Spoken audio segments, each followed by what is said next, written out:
ओम साईराम। मो ना आज को दीर्घ 5 वर्ष तले मोर एक दुर्घटना होता जो थे कि मोर पाद भांगी जाता।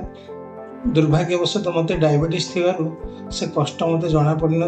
मु 5 वर्ष काल से चलुली।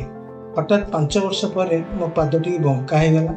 जो बंका होगला मत समस्ते कहले आपणकर क्रिएटिनिन बोधे खराब हो जाइए, आप डॉक्टर को देखातु। देखिली सी सब कहले ऑर्थोपेडिक जातु। ऑर्थोपेडिक जो गली डॉक्टर सी सब मोर फटोटे उठेले कहले आंकर पादर हाड़ ना, डायबिटीज सब तरली जाइए, ऑपरेशन हम गोटे दुटा ऑपरेशन हम कि ठीक ठिकाना ना हो पारे, 2-3टा भी हो पारे। मो मन में भय आसला। तापर मुझे मत से प्लास्टर करदे। प्लास्टर कलापर मुझे से प्लास्टर सह गली से देखिले से देखिकी मोर प्लास्टर खोली कहले आपणकर ये जहाँ आप से डॉक्टर पाख जातु, आप एंकर फुट जातु। सब गूगल द्वारा देखिली एंकर फुट पेशेंट डॉक्टर शक्ति स्वरूप पाखक मोर किसी बंधु बांधव सहित आसिली।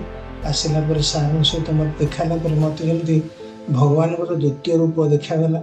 एवं सार बहुत बढ़िया एवं तांकर हाथ में मोर परिवार बंचला। एवं सी हाथ माध्यम मोर गोड़ को ऑपरेशन कले एवं ऑपरेशन सफल है। एवं मु जो चली पारुनी मुझे कांति पकाउली, कष्ट भोगुली, कि सार जो ऑपरेशन पर धीरे धीरे बर्तमान सुस्थ एवं चलुची।